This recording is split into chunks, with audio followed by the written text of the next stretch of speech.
अस्सलाम वालेकुम। Our today's topic is processes. तो इस वीडियो में बेसिकली हम देखेंगे कि प्रोसेस एक्चुअली क्या चीज़ है, प्रोसेस स्केजुलिंग क्या होती है, प्रोसेस के ऊपर हम कौन कौन से ऑपरेशंस परफॉर्म कर सकते हैं और उसके बाद प्रोसेस आपस में कम्युनिकेट कैसे करते हैं, जिसे हम आईपीसी कहते हैं, इंटर प्रोसेस कम्युनिकेशन। उसके बाद इंटर प्रोसेस कम्युनिकेशन को कंडक्ट करवाने के डिफरेंट मेथड्स हैं, उनको अंडरस्टैंड करेंगे। और उसके बाद अगर हमें किसी क्लाइंट सर्वर सिस्टम में इंटर प्रोसेस कम्युनिकेशन की ज़रूरत हो तो उसको कैसे मैनेज किया जाएगा। तो सबसे पहले हम प्रोसेस का कॉन्सेप्ट अंडरस्टैंड करने की कोशिश करते हैं। ऑपरेटिंग सिस्टम की प्राइमरी ड्यूटी क्या है? फर्स्ट, हमें यूज़र इंटरफेस प्रोवाइड करना जिसके थ्रू हम कोई भी टास्क परफॉर्म कर सकें। सेकंड, हमारे लिए वैरायटी ऑफ प्रोग्राम्स को एग्जीक्यूट करना। ये ऑपरेटिंग सिस्टम की टू मेजर ड्यूटीज़ हैं। नो डाउट इसके अलावा फाइल्स को मैनेज करना, डायरेक्टरीज को मैनेज करना, सिक्योरिटी मैनेज करना, मेमोरी मैनेज करना, ये सारे के सारे ऑपरेटिंग सिस्टम के फंक्शंस हैं। लेकिन अभी हम इसको, क्योंकि हम प्रोसेस को डिस्कस करने जा रहे हैं, तो हम इसको एग्जीक्यूशन की हद तक लिमिटेड रखते हैं। तो मेन जॉब ऑपरेटिंग सिस्टम की क्या? यूज़र प्रोग्राम्स को एग्जीक्यूट करना। अब आपको पता है कि ऑपरेटिंग सिस्टम बजाते खुद भी एक सॉफ्टवेयर है। तो जब हम ऑपरेटिंग सिस्टम को इंस्टॉल करते हैं, हमें बहुत सारे सॉफ्टवेयर इसके साथ बिल्ट इन मिलते हैं, जैसे वर्ड पैड, नोट पैड, इसी तरह पेंट सॉफ्टवेयर, हम इनको यूज़ कर सकते हैं। इसके अलावा बहुत सारे ड्राइवर्स ऐसे हैं जो हमें बिल्ट इन मिलते हैं। बाज़-औक़ात कुछ ड्राइवर्स हमें खुद से इंस्टॉल करने भी पड़ते हैं। तो कहने का मकसद ये है कि यूज़र ने कोई भी टास्क जो कंप्यूटर पर परफॉर्म करनी है, वो किसी ना किसी सॉफ्टवेयर या किसी ना किसी प्रोग्राम के थ्रू परफॉर्म करनी है, वो चाहे सिस्टम सॉफ्टवेयर हो या वो एप्लीकेशन सॉफ्टवेयर हो। अब यहाँ पर एक कॉन्सेप्ट आता है प्रोसेस का। पहले हम ये डिस्कस कर लेते हैं कि बैच सिस्टम्स जो हैं, हमने डिस्कस किए थे लेक्चर 1 में कि बैच ऑपरेटिंग सिस्टम होते हैं या बैच सिस्टम होते हैं। उसमें हम प्रोसेस को जॉब्स के नाम से भी डिस्कस करते हैं। टाइम शेयरिंग सिस्टम्स में हम प्रोसेस को यूज़र प्रोग्राम कह देते हैं या टास्क कह देते हैं। और अक्सर बुक्स में या जब हम ऑपरेटिंग सिस्टम के बारे में डिस्कशन करते हैं तो हम ये टर्म्स जॉब, प्रोसेस और टास्क, इनको इंटरचेंजेबली यूज़ कर सकते हैं। अब हमारे पास आती है प्रोसेस की डेफिनेशन। प्रोसेस की डेफिनेशन हम करते हैं ए प्रोग्राम इन एग्जीक्यूशन, यानी जो प्रोग्राम एग्जीक्यूट हो रहा है, जिसको मेमोरी एलोकेट हो चुकी है, यानी रैम में स्पेस एलोकेट हो चुकी है, और जिसको सीपीयू अपना कोई ना कोई टाइम प्रोवाइड कर रहा है, यानी उसकी इंस्ट्रक्शंस को वन बाय वन एग्जीक्यूट कर रहा है, उसको हम प्रोसेस कहते हैं। आप देखें, सबसे पहले हम क्या करते हैं, जब ऑपरेटिंग सिस्टम ऑन करते हैं, हम कोई ना कोई सॉफ्टवेयर इंस्टॉल करते हैं। जब हम सॉफ्टवेयर इंस्टॉल करते हैं तो वो हार्ड डिस्क पे स्पेस ऑक्यूपाई करता है, डायरेक्टली रैम में स्पेस ऑक्यूपाई नहीं करता। जैसे फॉर एग्जांपल मैंने ये माइक्रोसॉफ्ट ऑफिस इंस्टॉल किया, ये आपको पब्लिशर, पावर पॉइंट, इसके अलावा यहाँ पर वर्ड नज़र आ रहा है। अब ये सारे के सारे मैंने जब इंस्टॉल किए तो इन्होंने हार्ड डिस्क में स्पेस ऑक्यूपाई की।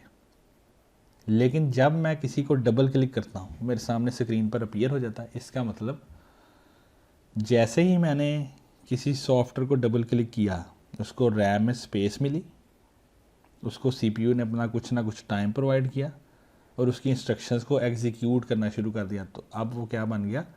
प्रोसेस। तो आप प्रोसेस की सिंपल डेफिनेशन कर सकते हैं, ए प्रोग्राम इन एग्जीक्यूशन। ऐसा प्रोग्राम जो करंटली एग्जीक्यूट हो रहा है उसको हम प्रोसेस कहेंगे, और जो एग्जीक्यूट नहीं हो रहा उसको हम प्रोसेस नहीं कहेंगे। यहाँ पर मैं टास्क मैनेजर ओपन करता हूँ। टास्क मैनेजर में आपको प्रोसेसेस का हेड नज़र आ रहा है। अब ये जितने भी प्रोग्राम्स आपको नज़र आ रहे हैं, ये सारे के सारे इन एग्जीक्यूशन। यहाँ पर आपको जैम्प के नाम से कोई प्रोग्राम नहीं नज़र आ रहा। जैसे जैम्प कंट्रोल पैनल नज़र आ रहा ना, ये मैंने इंस्टॉल किया, इसने डिस्क पे स्पेस ऑक्यूपाई किया, लेकिन अभी ये अंडर एग्जीक्यूशन नहीं है। अब मैं इसको डबल क्लिक करता हूँ। जैसे मैंने डबल क्लिक किया, देखिए आपको यहाँ पर जैम्प कंट्रोल पैनल नज़र आ गया, और साथ ही आपको ये भी शो हो रहा है कि सीपीयू अपना कोई टाइम कुछ परसेंटेज इसको प्रोवाइड कर रहा फॉर एग्जीक्यूटिंग इंस्ट्रक्शंस, और इसी तरह जैम्प कंट्रोल पैनल को कुछ मेमोरी भी मिली है। तो इसका मतलब क्या है कि ये XAMPP control panel under execution है। ठीक है जी। इस तरह यहाँ आप विन वर्ड देख रहे हैं, तो इसका मतलब माइक्रोसॉफ्ट वर्ड भी जो है वो अंडर एग्जीक्यूशन है। इस तरह आप पावर पॉइंट को देखें, पावर पॉइंट को कोई रैम की स्पेस मिली है और ओकेजनली सीपीयू इसको कोई ना कोई टाइम प्रोवाइड कर रहा है, तो हम कह सकते हैं कि पावर पॉइंट भी अंडर एग्जीक्यूशन है। ये देखें, जैसे ही मैंने यहाँ पर क्लिक किया तो CPU अपना एक टाइम उसको प्रोवाइड करता है। मैं यहाँ पर जैसे ही स्लाइड चेंज करता हूँ CPU उसको अपना टाइम प्रोवाइड करता है। आप इन नंबर्स को चेंज होता देख सकते हैं। तो इसका मतलब क्या है कि ये पावर पॉइंट अंडर एग्जीक्यूशन है। ठीक है जी, तो ये बेसिकली प्रोसेस की डेफिनेशन है।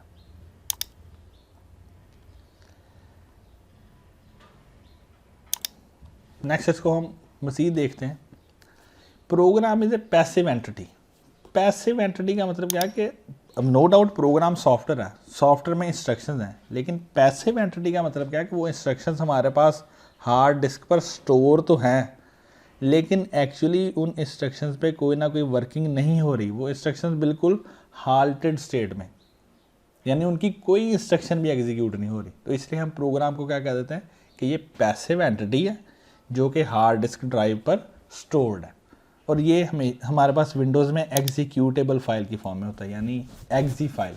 हम इसको जस्ट डबल क्लिक करें तो ये रन हो जाता है। जैसे फॉर एग्जांपल आप यहाँ पर पावर पॉइंट देख रहे हैं, मैं इसकी प्रॉपर्टीज़ में जाता हूँ और ये आपको डेस्कटॉप पर शॉर्टकट नज़र आ रहा है, लेकिन ये शॉर्टकट एक्चुअली किसके साथ रिलेटेड है? किसी ना किसी एग्जीक्यूटेबल फाइल के साथ रिलेटेड है। हम कोशिश करते हैं उसको फाइंड आउट करें। ये प्रोग्राम फाइल्स, यहाँ से हम ऑफिस में जाते हैं, यहाँ पर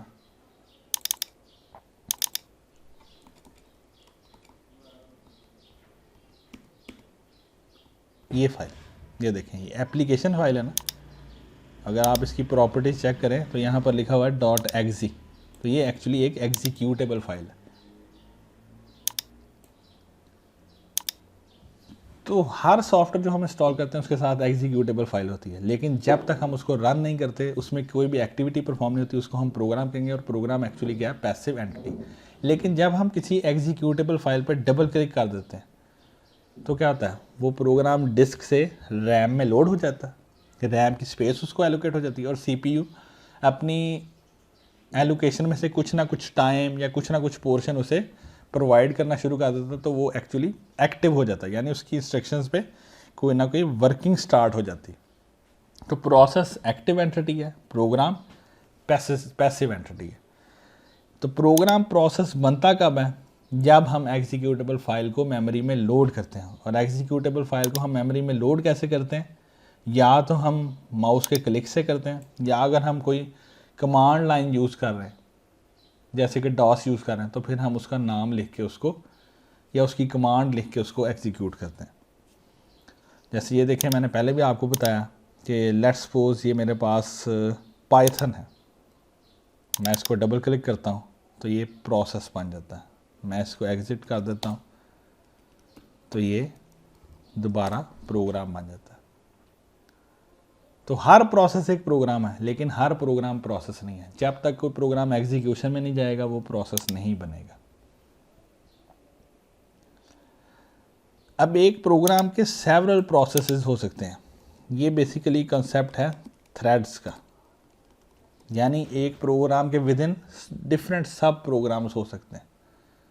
तो इनको हम जब थ्रेडिंग आर्किटेक्चर का आर्टिकल आएगा उसमें हम डिस्कस करेंगे कि सब प्रोग्राम या सेवरल प्रोसेसेस कैसे हो सकते हैं और कैसे रन कर सकते हैं। इसकी एग्जांपल मैं आपको दिखा देता हूँ। जैसे ये देखें, हम यहाँ पर ओपन करते हैं प्रोसेसेस, तो आपको यहाँ पर बहुत ज़्यादा क्रोम्स नज़र आ रहे हैं, क्रोम.exe, क्रोम.exe, क्रोम.exe। इसका बेसिक मकसद क्या? एक कॉन्सेप्ट आप देखें कि जो क्रोम है इसमें हमारे पास डिफरेंट एक्सटेंशन इंस्टॉल हैं। ये आपको एक्सटेंशंस नज़र आ रही हैं। ये एक्सटेंशंस क्या है? इसके सब प्रोसेस हैं, यानी जब मैं क्रोम को रन करता हूँ तो उसके साथ साथ ये एक्सटेंशन भी रन होना शुरू हो जाती है, यानी इनके प्रोसेस भी रन होना शुरू हो जाते हैं। तो आप कह सकते हैं कि एक प्रोसेस के साथ और बहुत सारे प्रोसेसेस इन्वॉल्व हैं। ठीक है जी। इसी तरह फायरफॉक्स के साथ आप देख लें, इसमें भी आप बहुत सारी एक्सटेंशन यूज़ कर लेते हैं, जैसे वीडियो डाउनलोडर, वीडियो ग्रैबर। तो ये बेसिकली क्या करते हैं? जैसे ही आप ब्राउज़र को ऑन करते हैं साथ ही एक्सटेंशंस भी अपना काम शुरू कर देती हैं। तो एक प्रोसेस के साथ मल्टीपल प्रोसेस बेसिकली बन जाते हैं। लेकिन इसको हम डिस्कस करेंगे थ्रेड के आर्टिकल में। नेक्स्ट आता है कि प्रोसेस जब मेमोरी में लोड होता है तो कौन कौन सी चीज़ें मेमोरी में लोड होती हैं। तो बहुत सारी चीज़ें हैं। सबसे पहले टेक्स्ट सेक्शन, हर प्रोसेस एक प्रोग्राम है। प्रोग्राम में क्या है, इंस्ट्रक्शन है, वो इंस्ट्रक्शंस हमने किस में लिखी हैं, प्रोग्रामिंग लैंग्वेज में, और प्रोग्रामिंग लैंग्वेज में जो इंस्ट्रक्शन हम लिखते हैं उसे हम कोड कहते हैं। तो सबसे पहले तो मेमोरी में इंस्ट्रक्शंस लोड होती हैं, और किस सेक्शन में लोड होती हैं, टेक्स्ट सेक्शन में। प्रोसेस का जो टेक्स्ट सेक्शन है वो बेसिकली इंस्ट्रक्शंस को होल्ड करता है। उसके बाद नेक्स्ट कॉन्सेप्ट आता है प्रोग्राम काउंटर का।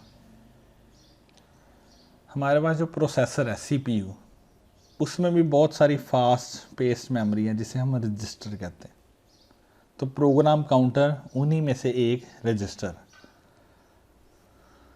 एक प्रोसेस जो है वो सीक्वेंशली वर्क करता है, यानी from top to bottom, from first instruction to the last, until unless उसमें कोई इफ़ कंडीशंस आ जाएं या उसमें कुछ लूपिंग्स आ जाएं। तो एक्चुअली क्या होता है, प्रोसेसर जो है, जो सीपीयू है, वो एट ए टाइम सिर्फ एक इंस्ट्रक्शन को एग्जीक्यूट कर सकता है। तो सीपीयू क्या करता है, जैसे ही आप प्रोसेस क्रिएट करते हैं, सीपीयू उसकी पहली इंस्ट्रक्शन को एग्जीक्यूट करता है। अब सीपीयू को कैसे पता चलेगा कि मैंने नेक्स्ट इंस्ट्रक्शन कौन सी पिक करनी है, उसकी वैल्यू से प्रोग्राम काउंटर से मिलेगी। यानी प्रोग्राम काउंटर बेसिकली एक ऐसा रजिस्टर है या ऐसा ही मेमोरी स्पेस है जो नेक्स्ट आने वाली इंस्ट्रक्शंस को होल्ड करके रखेगा कि मुझे नेक्स्ट इंस्ट्रक्शन कौन सी पिक करनी। और करंट इंस्ट्रक्शन जो है वो एक और रजिस्टर में स्टोर होती है जिसे हम इंस्ट्रक्शन रजिस्टर कहते हैं। तो करंट एक्टिविटी का मतलब क्या है कि करंट इंस्ट्रक्शन इंस्ट्रक्शन रजिस्टर में, और उसके अलावा नेक्स्ट इंस्ट्रक्शन के जो मेमोरी एड्रेस है वो प्रोग्राम काउंटर में। ये भी एक प्रोसेस का पार्ट है। उसके बाद स्टैक आप लोग डाटा स्ट्रक्चर में देखते हैं कि एक ऐसा स्ट्रक्चर है जो कि एक बॉक्स की तरह है, जो बॉक्स एक साइड से क्लोज्ड है और एक साइड से ओपन है। तो हमने ओपन एंड को यूज़ करना है उसमें चीज़ों को प्लेस करने के लिए भी, उससे चीज़ों को आउट करने के लिए भी। तो स्टैक में हम किसी भी प्रोसेस के फंक्शन के एड्रेसेस, फंक्शन के पैरामीटर्स, लोकल वेरिएबल्स को स्टोर करते हैं, क्योंकि हर प्रोसेस या प्रोग्राम जो है वो वैल्यूज़ पे बेस करता है, और वो वैल्यूज़ हम वेरिएबल्स में स्टोर करते हैं। उसके बाद डाटा सेक्शन है। डाटा सेक्शन में ग्लोबल वेरिएबल्स आते हैं। अब ग्लोबल वेरिएबल्स क्या चीज़ है, मैं यहाँ पर डेव C++ को ओपन करता हूँ और मैं आपको सिर्फ एक स्मॉल प्रोग्राम लिख के बता देता हूँ कि लोकल वेरिएबल्स क्या हैं और ग्लोबल वेरिएबल्स क्या हैं। ये बेसिक हमारे पास एक C++ के प्रोग्राम का स्ट्रक्चर है।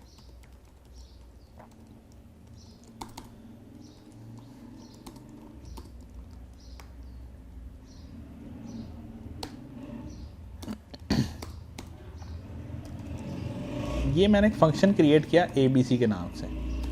मैं इसमें एक वेरिएबल क्रिएट कर देता हूँ इंट A। तो ये वेरिएबल जो है ये लोकल वेरिएबल है। और किसके लोकल है, लोकल टू ABC। मैं यहाँ पर एक वेरिएबल क्रिएट करता हूँ इंट B। तो ये भी लोकल वेरिएबल है, लेकिन लोकल किसके है, मेन के।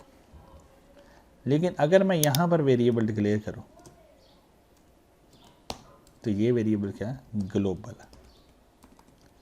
यानी ये पूरे प्रोग्राम में एक्सेसिबल है। Global variables are accessible in whole programme.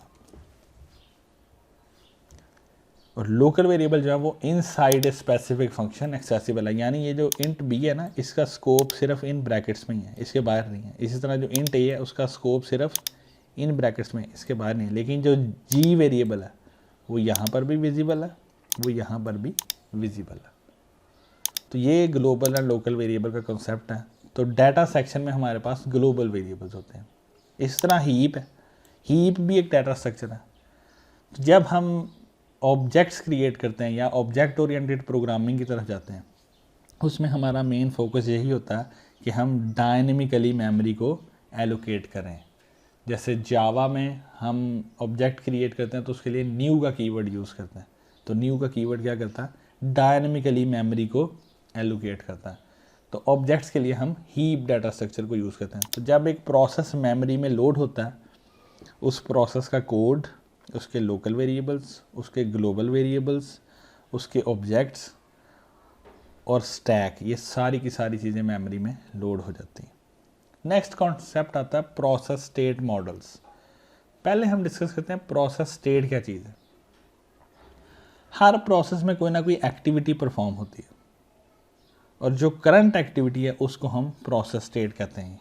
यानी nature of current activity in a process is known as state. यानी करंटली एक प्रोसेस जो भी फंक्शन परफॉर्म कर रहा है उसको हम उसकी स्टेट कहेंगे। तो इन द बिगिनिंग हम कह सकते हैं कि प्रोसेस की दो ही स्टेट हो सकती हैं, या तो रनिंग या वेटिंग। या तो वो एग्जीक्यूट हो रहा होगा या वो वेटिंग कंडीशन में होगा। जैसे मैं इस टाइम पावर पॉइंट पर वर्किंग कर रहा हूँ तो ये रनिंग है, मैं इसको मिनिमाइज़ कर देता हूँ तो ये वेटिंग स्टेट में चला जाता है। आप इसको ये भी कह सकते हैं रनिंग नॉट रनिंग। तो प्रोसेस स्टेट को डिफाइन करने के लिए हमारे पास दो तरह के मॉडल्स हैं। एक को हम कहते हैं 2 स्टेट मॉडल और सेकंड को हम कहते हैं 5 state model. 2 state model basically क्या बताता है? 2 स्टेट मॉडल का मतलब है कि प्रोसेस की एक्टिविटीज़ दो तरह की हो सकती हैं, एक एक्टिविटी रनिंग और दूसरी activity not running. Not running का मतलब क्या है कि एक प्रोसेस ऑपरेटिंग सिस्टम में एग्जिस्ट करता है लेकिन सीपीयू उसको एग्जीक्यूट नहीं कर रहा। यानी आपने प्रोसेस क्रिएट किया हुआ है लेकिन सीपीयू उसको एग्जीक्यूट नहीं कर रहा।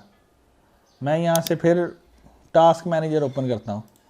आप यहाँ से प्रोसेस देखें, बहुत सारे प्रोसेस आपको ऐसे नज़र आ रहे हैं जिनको सीपीयू कोई भी एलोकेशन या कोई भी टाइम प्रोवाइड नहीं कर रहा। नो डाउट रैम में उनको कोई ना कोई स्पेस ज़रूर मिली है लेकिन सीपीयू उनको कोई भी टाइम नहीं प्रोवाइड कर रहा। जैसे ये सारे 0 हैं तो इसका मतलब ये सारे के सारे क्या हैं?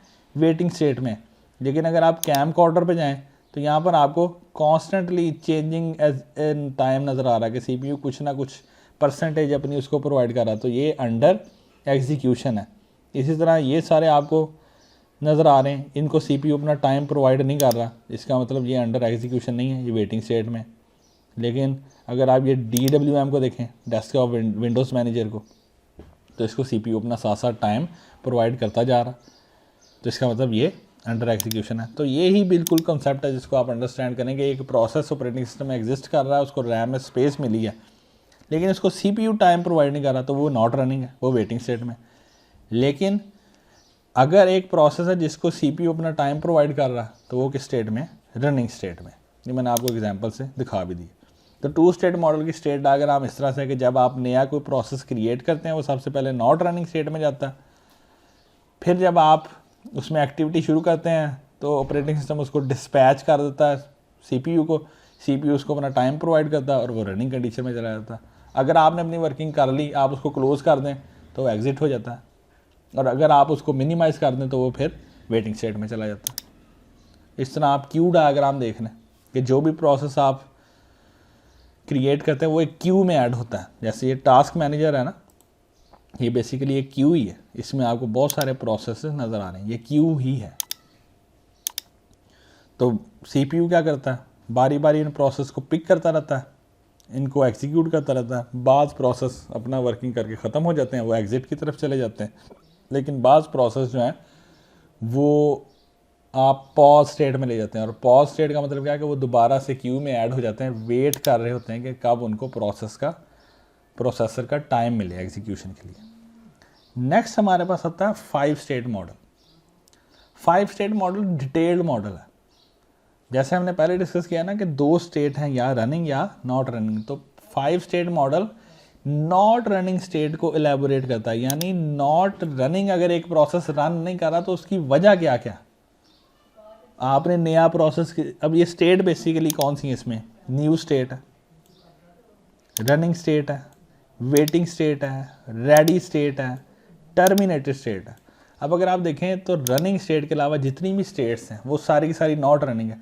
कि न्यू का मतलब क्या है कि नया प्रोसेस अभी क्रिएट हो रहा था। जब प्रोसेस क्रिएट हो रहा था सीपीयू उसको टाइम प्रोवाइड नहीं कर रहा था, एक्चुअली उसको रैम में लोड कर रहा था, तो वो नॉट रनिंग में। इस तरह वेटिंग में जो प्रोसेस है, जब प्रोसेस वेटिंग में चला जाता है सीपीयू अपना टाइम उसको प्रोवाइड नहीं करता, तो वो भी नॉट रनिंग स्टेट है। रेडी का मतलब क्या है कि प्रोसेस क्रिएट भी हो गया, रैम में लोडेड भी है, लेकिन आप उस पर कोई एक्टिविटी परफॉर्म नहीं कर रहे, आपने एक्टिविटी परफॉर्म करनी स्टार्ट नहीं की, यानी प्रोसेस वेट ही करता जा रहा है कि कब उसे सीपीयू एलोकेट किया जाए। तो इस तरह के प्रोसेस को भी आप क्या कहेंगे कि ये नॉट रनिंग स्टेट में। और टर्मिनेटेड का मतलब क्या है कि एक प्रोसेस ने अपनी एग्जीक्यूशन फिनिश कर दी और वो अपने सारे के सारे जो पैरामीटर्स हैं उनको रैम से रिमूव किया जा रहा है, तो ये भी प्रोसेस क्या है, नॉट रनिंग स्टेट में। तो ये 5 स्टेट मॉडल आप देख लें कि जब आप न्यू प्रोसेस क्रिएट करते हैं तो सबसे पहले वो न्यू प्रोसेस रेडी स्टेट में जाता है। रेडी स्टेट के बाद ऑपरेटिंग सिस्टम उसको डिस्पैच करता है रनिंग के लिए, तो वो रनिंग स्टेट में चला जाता है। अगर वो अपनी वर्किंग कंप्लीट कर ले तो वो एग्जिट हो जाता है, यानी रैम से अपने स्टैक, अपने हीप, उसके बाद टेक्स्ट, डाटा सेक्शन सबको रिमूव कर लेता है, तो ये टर्मिनेटेड स्टेट यानी नॉट रनिंग में चला जाता है। इन रनिंग अगर आप उसको इंटरप्ट करके कोई दूसरा प्रोसेस यूज़ करना शुरू कर दें तो वो प्रोसेस दोबारा से इंटरप्ट हो गए रेडी स्टेट में चला जाता है। इस तरह प्रोसेस रनिंग करते हुए अगर उसे किसी इनपुट एंड आउटपुट की ज़रूरत पेश आ जाए तो फिर वो वेटिंग स्टेट में चला जाता है, वेटिंग से दोबारा रेडी में चला जाता है। तो ये बेसिकली 5 स्टेट मॉडल है प्रोसेस की एक्टिविटीज़ को अंडरस्टैंड करने के लिए। इसका हम क्यूइंग मॉडल देख लें। अब इसमें 2 क्यूज़ हैं, एक रेडी क्यू और एक ब्लॉक्ड क्यू। यानी लॉजिकली आप इसको देखें ना कि जो प्रोसेस वो रेडिंग है उनको हमने रेडी क्यू में लगा दिया और जो वेटिंग के लिए चले गए उनको हमने ब्लॉक्ड क्यू या वेटिंग क्यू में लगा दिया, लेकिन जाना सब ने ही रेडी क्यू की तरफ ही। इसमें आप टाइम आउट का कॉन्सेप्ट देख रहे हैं। ये टाइम आउट का कॉन्सेप्ट जो है वो मल्टीटास्किंग या टाइम शेयरिंग सिस्टम्स में आता है। इनको हम जब टाइम शेयरिंग डिस्कस करेंगे उसमें डिटेल से देख लेंगे। अब इसमें आपको मज़ीद क्यूज़ नज़र आ रही हैं। अब जो प्रोसेस वेट कर रहा है वो ज़रूरी तो नहीं कि सारे प्रोसेस सेम फंक्शन के लिए वेट करें। कोई इनपुट के लिए वेट कर सकता है, कोई आउटपुट के लिए वेट कर सकता है, किसी को किसी फाइल की ज़रूरत हो सकती है। तो अब हमने वेटिंग क्यू भी डेजिग्नेट कर दी कि जो प्रोसेस इनपुट के लिए वेट कर रहे हैं उनकी अलहदा क्यू, जो आउटपुट के लिए वेट कर रहे हैं उनकी अलहदा क्यू, जो प्रोसेस किसी फाइल के लिए वेट कर रहे हैं उनकी अलहदा क्यू। तो ये एक डिटेल्ड क्यूइंग डायग्राम है। या 5 स्टेट मॉडल को में एक और स्टेट ऐड कर दी, सस्पेंडेड स्टेट। वेटिंग के अलावा सस्पेंडेड स्टेट कि आपने उस प्रोसेस की एक्टिविटी को पॉज करके रख दिया, सुप्रेस करके रख दिया, वो ना तो ब्लॉक ही है ना वो रेडी है। अब इस डायग्राम में हमने सस्पेंडेड की रीजंस ऐड कर दी कि रेडी स्टेट में सस्पेंडेड है या ब्लॉकिंग की वजह से सस्पेंडेड है। तो ये सारी उसकी मुख्तलिफ रिप्रेजेंटेशंस हैं।